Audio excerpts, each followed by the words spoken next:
سڵاتان لێ بێم کاتتان باش لاڵقەیەکی دیکەی بەرنامەی هەفتانە لە کوردستان 24ەوە لەگەڵتانین تا کۆتایی بەرنامەم جارش لەگەڵمان بن. لە دەڤەری بادینان ڕێوڕسمی کۆنی کللتوری بووکوزاوە تازە دەکرێتەوە و چەندین ستران بۆمبۆنەیە ئامادە دەکرێت. بەخێوکردنی وشترمرغ دەبێتە جێگەی سەرنجی هاوڵاتیان لە ناوچەکانی شارە زور و قەرەداخ و دەربەندی خان.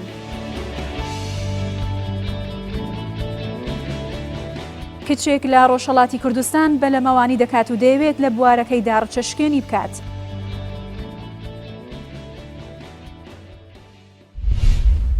گۆڕینەوەی کتێب و ڕۆشنبیری دوو گەنجی سلێمانی و ڕەواندز کۆ دەکاتەوە و خۆشەویستی لە نێوانیان دەگات هاوسەرگیریکردن. ئەوان جیاواز لە نەری تەباوە کۆمەڵایەتەکان هاوسەرگیری دەکەن. لە ڕۆژی مارە بڕینەکەیاندا چەند مامێکیان چاند و هەروەها چەند باڵندەیەکیشیان ئازاد کرد. هەروەها لە نێوهۆڵی هەنگەکەشیاندا چەند کتێبێکیان بەسەر ئامادەبوواندا دابەش کرد.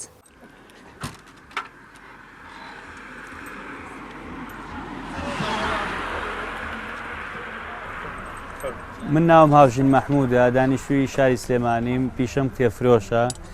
هەر لە مناڵی و خولیایەکی عەجیبم هەبووە بۆ کتێب و نزیکەی 20 ساڵیشە لە ناو ئەم بوارەیەم. بۆیە دوجاریش کتێب وای لە من کرد، یان پەیامێکی وای پێیام کە ژیان بە جۆرێکی کە ببینم بەڕاستی. هەر لەبەر ئەوەشە دووبارە کتێب منی ناسان بە کەسێک کە دوجار هاوسەرگیریم لەگەڵا کرد. لەگەڵ ئەوەشا کە ئەویش وەکو من خوێنەر بوو وە کتێبیش لە نێوانمانە بوو. کتێب بۆ هۆی ئەوەی کە یەکتر بناسین و بین بە هاوڕێ و پاشان بین بە هاوسەری یەکتر. بۆیە بڕیارماننا ڕۆژی هاوسەرگیریەکەمان جیاواز بێت، بڕیارماننا کتێب ببەخشینەوە بەسەر هاوڵاتیانە لەو ڕۆژەشە وەکو نەریتێک بۆی لە دوای ئێمەوە ببێ بە نەریتێکی جوان، چونکە بەڕاستی کۆمەلگای کوردی هیلاکە ماندووە، ئەوەندە هەواڵی ناخۆشە بیستەیە کۆمەڵەشت کە لەم ڕۆژەیە تووشمان ئەبێ. بۆیە کتێب هەمیشە هاوڕێکی باشە، تاکە هاوڕێ کە زەرری لێ نایە. ئەوە بوو بەسەر ئامادەبووان و میوانە بەڕێزەکانی خۆمانە کە هاتبوون بۆ ئاهەنگەکە کتێبمانۆک و دیاری پێبەخشین. وە پاشان هەر لەو ڕۆژەشە ئێمە خۆشەویستیمان بۆ ژینگە چەند نەمامێکمان ڕوان کە دووبارە ئەمەش هیوادارم هاوڵاتیان چاو لە ئێمە بکات لە ڕۆژی هاوسەرگیریاندا کاری وا بکەن بۆی دوجار کوردستانمان هەموو یەک پارچە بێ، کوردستانێکی سەوز و جوان بی ئەمان جوان بێت، چکە بەجددی کوردستان وڵاتێک خاک و وڵاتێکی زۆر تایبەتە. هیوادارم بیپارێزین. زۆربەی گەنجەکانمان چاوێەوە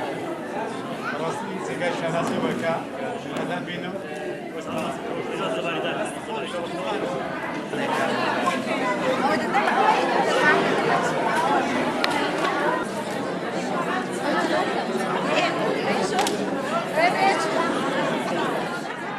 کارێکی کەشمان کرد کە هەندێک باڵندەی کێویمان لەو ڕۆژەیە ئازاد کرد، چونکە ئەوانیش باڵندەکانی ژۆکو ئێمە مافیان هەیە لەم خاکەیە، ئەوانیش بەشێکن لە ئێمە. جا هیوادارم ئیتر لە قەفەزەکانە لە ماڵەکانە نەیان هێڵنەوە و چاو لە ئێمە بکەن لە بۆنەکانیانە. شەرتیش نییە هەر هاوسەرگیری بێ، هەر بۆنەیەک بوو کاری وا بکەن. هەدەفی ئێمە ئەوە بوو. لە پێناوی پاراستنی ژینگەی کوردستان بڕۆن باڵندە جوانەکان بفرن.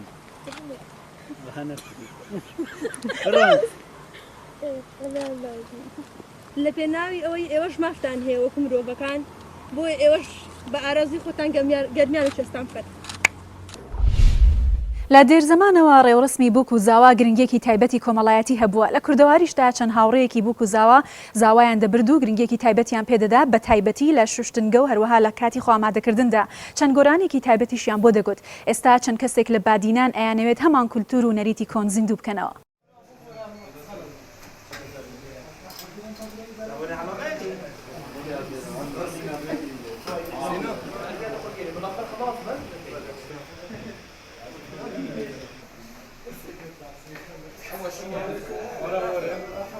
بو من هزر چه بو وقتی من دید المالا سر ششتن بو کار زاوید کرد مال پیوت شاپلی ویری هزر بو ما چه بو کو ام حمام کی چه کین كوديف كلتوري كافن بس تشتكي مدرن أم تشيكين منو دو هوالت خو ماكي خو كرايك ما في مشروعات شكر زافاي ببنا سرشوي كي يا زافا لبراشين اللي موي لاويك يا زافا زافاي ببنا سرشوي كي يا زافا لبراشين اللي موي داي كوري داو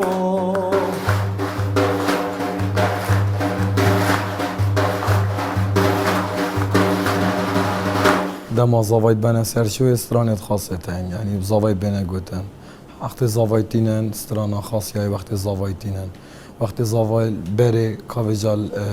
چل ماهینه چل هستره دما زاواتینا دما چون دیو بیکران بیتینا هنی و همی استرانیت خویتین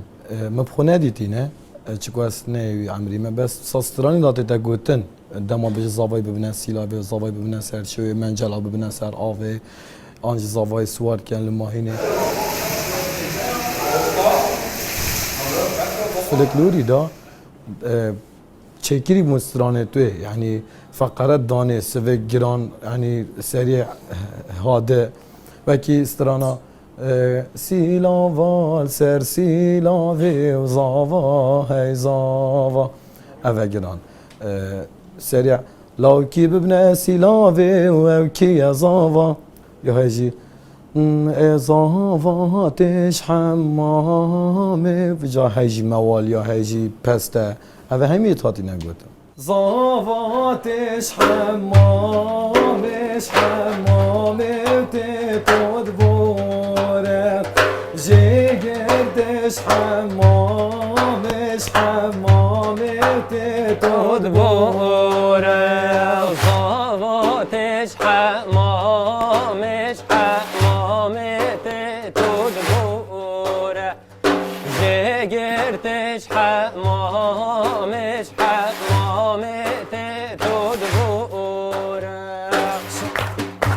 های مشنی زواکر مشنی زواکر جگر دلاله و مشنی زواکر مشنی زواکر مشنی زواکر کاکو جگر و مشنی زواکر و مشنی زواکر مشنی زواکر کاکو جگر و مشنی زواکر های گوشنی رازرین تبل داتاکر کاکو جگر و های مشنی زواکر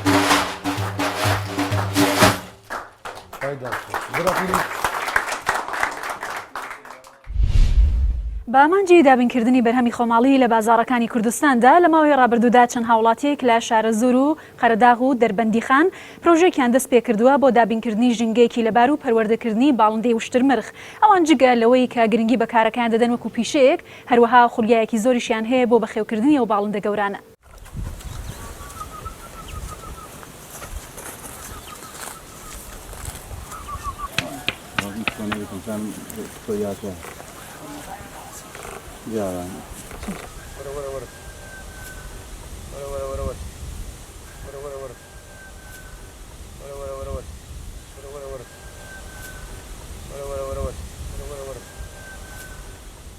سەرەتا ئەمانەوە بەچی کڕیمان تقریبان 1 کیلو 1 کیلۆنیوە کە بوون بۆ بەچی تقریبان بۆیان هێنان زیاتر سەدانەیەکمان کڕی لەگەڵ برادێکە دوایی ئێستا مەجموعەیەکمان لێ سەربەری گەورە بوون تا 150 کیلۆ ئەمانە گۆشت دەن ینی بە ئێسقانەوە نەکە بەڵێ ئەگەر نەرمەگۆچێت 35 کیلۆ گۆشت دەن ئەمانە بەڵام سا هاوردمانە قسمێکمانەوە ڕاگرتۆ کەی بینی بە چای خۆ ئیسا کەوتنتە هێلکە ئیتر ئەنتاجیانە بێ و ئاژەڵێکی بێزەرەرەوە ئاژەڵێکە سەرکەوتووە لە سنووری خۆمانە بەڕاستی ئیسیفادەی هەیە دیارە لە ئاژەڵەکانی تر بەخوێ ڕەحەتترە چونکە ئەمە پاشە ڕۆی کەمە کۆمەڵێن نەخۆشین نییە.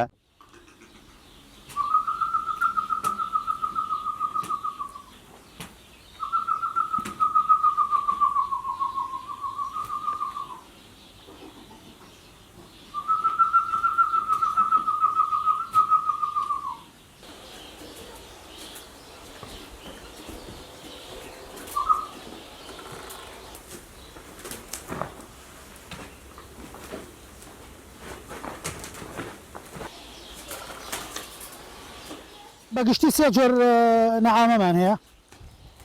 سێ جۆر نەعامەی ئەفریقی مل سپی مل ڕەش مل سوور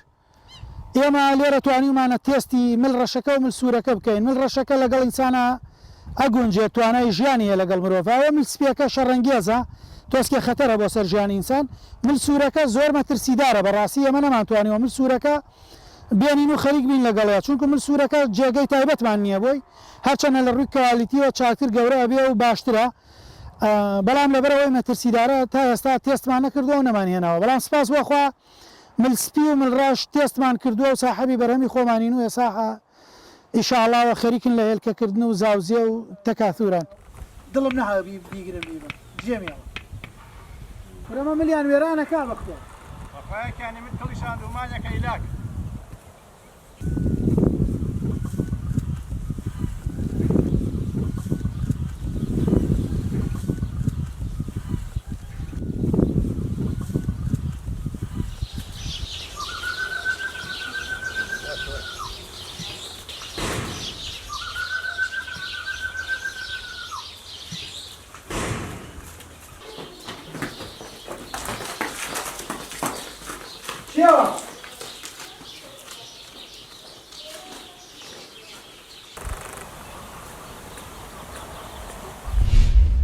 خانمێکی دانیشتووی سۆران خولیای دروستکردنی کاری دەستی هەیە و توانیوەتی بە ئامێرێکی دوورمانی سەرەتایی کۆمەڵێک کاری ناوازە و جوان دروست بکات و سەرنجی خانمان بۆ لای خۆی ڕابکێشێت ئەو خانمە لە بەرنامەیدا هەیە کە بتوانێت کارێکی تایبەت بەخۆی هەبێت خانمانی دیکەش ڕابهێنێت و فێریان بکات بۆی کە بتوانن خۆیان بژێوی ژیانی خۆیان دابین بکەن.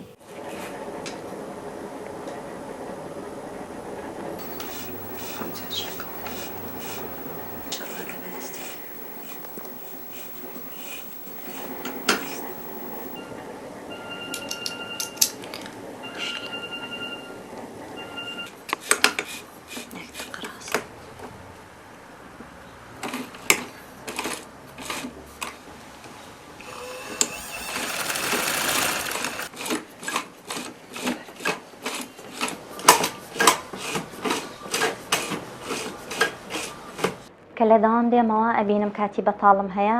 خۆم بۆی سەرقاڵەکەم ئیشی دەستی بکەم چۆ بەڕاستی زۆر حەزم لێیە بە حەزەوە ینی بە خۆشەویستی و ئیشەکەیەکەم و حەزەکەم ئینشاءڵڵا ئەگەر خوددا دەرفەت بدا ڕۆژێک براندی سەر بەخۆی خۆم هەبێت کارگەی خۆم هەبێت ینی تێدا ئیش بکەم کۆمەڵە گەنج لەدام ئیش بکەن ینی بەڕاستی ئەوە خەونی منە و بەڵام هەندێک جار هەیە مەسەلەن هەندێک گرفت دروستە بن لە کاتی ئیشکردن لە بەرەوەی مەسەن ئامێری پێویست نییە هەندێک جاریان قماشی پێویست نییە ئەو شتانەی کە ئەمن بەکاری دێنم زیاتر چەرمە ئیسفادەم لە تەلیسیشکردیە و تەلیسانێکە قەدیم با بڵێن خواردنیان تێدا هەڵەژیرە یان قماش ئەنێ قماشانێکە زیاتر مۆرچی کوردەواریان پێوە یان زیاتر مەسەڵەن قماشی قەدیمن ئەوانە زیاتر استیفادە لەکەم چکە زیاتر ئیشی دەستی ئەوەیە مۆرکێکی تاڕادێک کۆنی پێوە بێت ینی سەرنجی خەڵک ڕابچێشیت بەڵام زۆرجار گرفت دروستە بیت لە کاتی ئیشکردن مەسەلەن دیاری وایە ئامێری پێویست نییە یان ئەو قماشێکە ئەتوێتێ دەست ناکەوی ئیشی من دوو بەشە بەشێکیان دیزاینە با بڵێن بەشێک لەو ئیشانێکە کردیتم دیزاینی خۆیتم بەشێکیان ریسایکڵە ینی ئەو شتانێکە فڕێ ئەدرێن ئەمێ دووبارە ئیسفادیان لێ بکەمەوە بە دوو هۆکار یەکەمیان ئەوەیە کە لۆ ژینگە باشە و ژینگەی بپارێزین دۆمیشان دووبارە سوودی لێ ببینینەوە بە تێتوێکی کەمتر.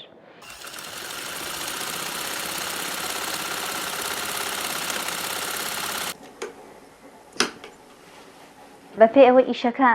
ئۆنلاینە تا ئێستا با بڵێن ئۆنلاین کڕین و فرۆشتنەکەیەکەین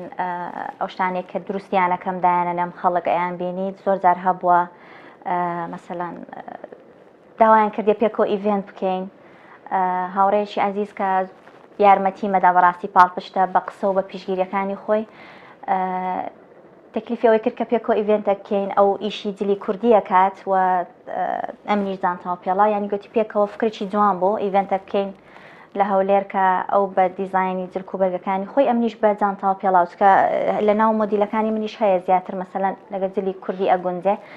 یا خەڵک هەبووە لە دەرێ داوای ئەوەی کردی مەسەلەن لە وڵاتانی دیکە کۆنتاکت بکەین کڕین فرۆشتن مەسەلەن لەوێ بکایان بانکێشتگیری مەسەلەن بچین لەوێ ئیش بکەین لە سەرەتادا ئەو وەکو حەز و خولیایەک بوو با بڵێن کە دەستم پێ کرد ینی چکە زۆر حەزم لە لە ئیشەکە ینی بە تایبەتی حەزێکی تایبەتم مەسەرەن هەیە لۆ جانتاو پێڵیان بەخۆشم جانتاو پێڵایی زۆرم هەیە ینی لێم حەزم لەو ئیشانە بووە کە پەیوەندی بە دیزاین و بە ئەکسسوارات تۆشتانەوە هەیە بەڵام ئێستا باڵە ئیشەکە گەورەتر بووە وەکو بزنسێکی بچکۆلەی لێ هاتیە ینی تاڕادێک ناڵم بژێوی ژیانم لەسەر ئەو ئیشەیە بەڵام ئەوە پیشێکی باشە و تاڕادەیەک ینی بوویتە بژێوی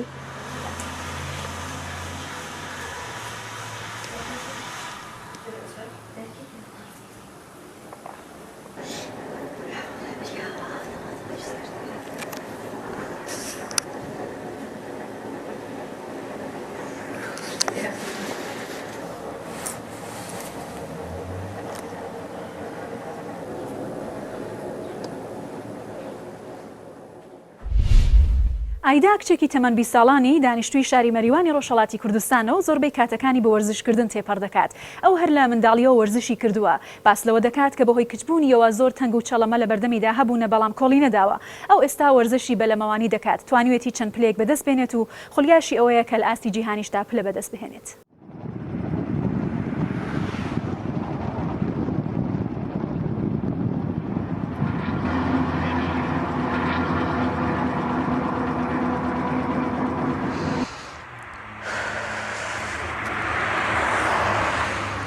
ئایدا فەلاحیم تەمەنم 20 ساڵە خەڵکی شاری مەریوانم تقریبا 4 ساڵە قایەغڕانی ئاپای ئارام کارەکەم کلاسێ بووم کە ڕۆیشتم بۆ ژمناستیک ماڵۆ زۆر مخالف بوون تەگەوا کە ئەڕۆم بۆ وەرزش نازام لە بەرچی وەلێ حەزیان نەکە کە بڕۆم بۆ مەسڵەیان وەرزش بۆ کچ نابێت و لەم قسانە کە ئەکسەر خەڵکی سێکە و مەجبور بووم وێڵێکم تا تقریبا کلاس 5 و 6 کە ڕۆیشتم بۆ والیباڵ کەمێ مەسڵ خانەوادەم باشتر بوو بوون لەو بارۆ و ئەوت قەیناکە بڕۆ مەسڵ سەرگەرمیەکە بۆ تۆ لازمە زۆر علاقەم بوو بە وەرزش چونکە ئەمتوانی هەم فکر خۆم ئازادکەمەوە هەمەویشە کە بەخاتر سڵامەت گیان خۆشم بوو بێت ئەو وەرزشمەی دامەدا تقریبا 3 ساڵ من والیباڵ ڕۆیشتم دوای ئەویشە براکەم پیشنهادیدا کە بڕۆم بۆ قایەغڕانی زۆر بەلام و خۆش بوو ڕۆیشتم بۆ قایەغڕانی لە پاڵەوانە مکەمڵێکی گەرەک بوو ینی شتێ وەکو مکەمڵ بێت کە بتوانێت لە قایەغڕانیەکە زۆر قەویتر بوومەوە کە دە و مەلە وە بەدەنسازی بوو من ئەمانە وەختی ڕۆیشتم بۆ زرێبار ئەوەڕا هیچ شێکم نەزانی لە مەلەوە لێ براکەم لەویا فێرمی کرد ئەمە 4 ساڵە قایەغڕانی کارەکەم وە زۆر علاقەیشما پێ و حەزیش ناکەم وێڵێکم لەم ڕێگەیشا منیش ڕێگەیە سەختم تێکردەسەوە چونکە نەمورەبیم هەز وەنە پشتوانەیە تەنیا پشتوانە ماڵەیە کە فقط ئەنگیزەیە کە پێم ئەدەن و من قایەقی دروست و حسابمێ وەنە پاڕوویە چونکە واقعا ئیمکاناتی خاصی لازمە کە نییە لێرە هەڕایە من مەسەڵەن 1000 میتر پاڕوو لێدەم مەجبورم دابەزم ئەو قایەقەکەم خاڵێکەمە دووبارە سواری بوومەوە خۆم دانیشم چەسبی بۆ دروستەکەم چەسبی لێوە دەم کە بتوام تەمرینی پێکەم و قایەقەکەم ئاوی تێنەچێ هیچ ئیمکاناتێ ناخەنە بەردەست ئێمە واقعانیش کچەکان حەقیانە کە ئەنگیزەیان نییە بۆ ئیدامەی وەرزشکردن چونکە وەرزشکردن هەروە نابێت ڕەمێکی بڕاتە بەرەوە زۆر ناخۆشە لە ماڵ و دانیشی و ئیسراحەتکە نەتوانی بێی وەرزشکەی من خۆم ئێم بۆ وەرزش زۆر ئەنگیزەم هەیەەوە زۆریش خوشحاڵە بم من تقریبا ڕۆژێ 4 تا 5 ساعت مەسەڵەن قایەغڕانی خۆی کارەکەم بەدەنسازی 2 ساعتە و دەویش کە کارەکەم تقریبا ئەکاتە نیو ساعت تا ساعت و نیوێ 2 ساعت ئەوەڵی مسابقە کە ڕۆیشتم مسابقەی غەرب کشوەری بوو کە لە تەبریزا بەرگوزار بوو کە ئەکاتە تقریبا 4-5 ساڵ لەمە پێش و من توانیم بە 4 مانگ تەمرین بە مەقام دووەمی دەست پێیاکەم من ئەم وەرزشمە ئیدامەداوە کە واقعەن حەز ناکەم هەروە بە سادەی بڕواتە بەرەوە حەزەکەم تا ئەو شوێنەکە توام حتا ئەگەم مەقام جیهانیش بوو بێ بڕۆم وەلێ ئیشەڵا لە پلەی هەمیشە لە پلەی چکۆلەترۆ تا بانتر دەست پێکات یعنی وەڵ حتمما لازمە بڕۆمەنە ئوردوو و بڕۆم بۆ مسابقات ئاسیایی بعد مسابقات جیهانی لە ماوەی ڕابردوودا بە بەرنامەی هەفتانە لە کوردستان 24ەوە لەگەڵتان بووین تا پێگەیشتنەوەیەکی تر هەر شاد و بەختەوەر بن.